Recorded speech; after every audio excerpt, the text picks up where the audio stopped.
I was raised as one of the most fearsome warriors. The name of my birth tribe meant death in 7 local languages. We took what we needed from the sedentary tribes around us. But we lived in a world of transition. A new tribe came into our territory.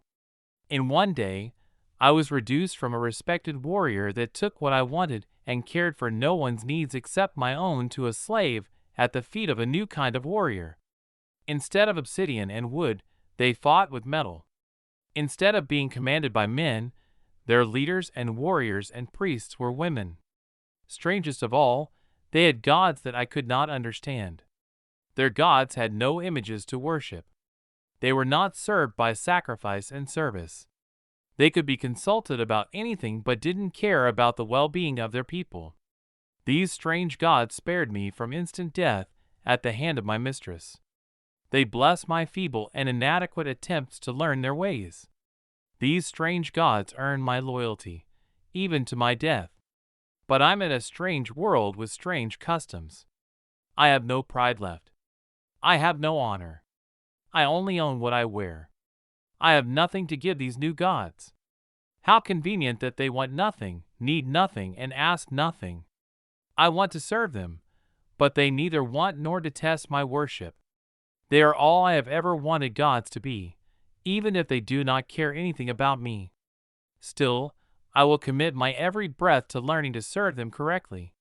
First, I needed to learn the strange ways of my captors and conquerors, though. I had seen how my local priests served our gods, but that did nothing for us when we were conquered. The rites and services of these new gods is a foreign concept. All of my energy is now directed to learning everything I can learn about the numbers. I followed to a raised platform where the queen sat on a high chair, and mistress kneeled on the ground in front of her between 2 guards, each with a sword at the back of mistress's neck. The queen held up mistress's sword in front of me. "Where did this fold in the blade come from?" a guard asked. I looked at mistress, but she only looked at the ground. "I don't know," I said. "I'm not familiar with this kind of stick, and I didn't know it could fold." The guard was not impressed by my humility. "It's not a stick. It's a sword. This kind of fold is caused when one sword blocks another. If you already know, why are you asking me?" I was sincerely confused. "We train to never cross our swords with an attacker. Why would your mistress break that tradition?" Now I understood. Mistress had saved me. What had she told them? Had she foolishly told them the truth?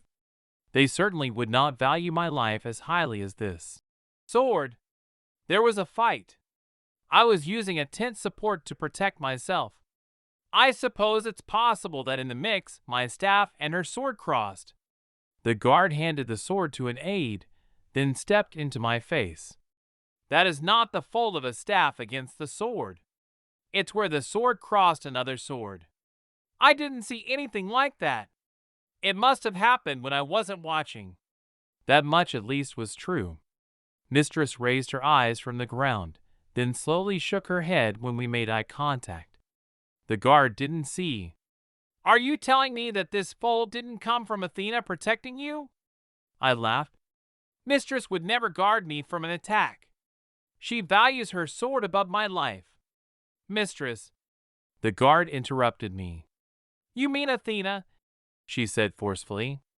I regrouped my thoughts. Now I knew we were here to be trapped.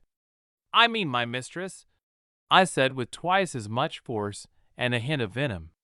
"I would never dishonor my mistress by speaking her name with a barbarian tongue." I let that sink in for a moment. "As I was saying, mistress knows that I am an illiterate, old, lame, and gelded slave. She would never place my useless and meaningless life above a valuable tool of war. Mistress would be just as likely to slay me herself as leave me to an enemy to do it. I don't know how her sword was folded, but the one thing I know for sure is that it was not protecting me." Mistress lowered her eyes again. The queen stomped a foot, and everyone came to attention except mistress. "Two possibilities present themselves," the queen announced. "Either the tracks in the ground, the witnesses, and common sense are all lying, and the only two telling the truth are a 22-year-old warrior girl known to betray our secrets and her barbarian slave, or Athena has an extremely loyal slave. Since we know that she's protected him before, it stands to reason he's protecting her now. The queen addressed Mistress directly now. Athena, you have damaged a sword in favor of a slave. For this, you are to be executed. Thank you for listening to this short excerpt from my new book, By the Numbers, available now on Amazon in paperback, ebook, and Kindle Unlimited.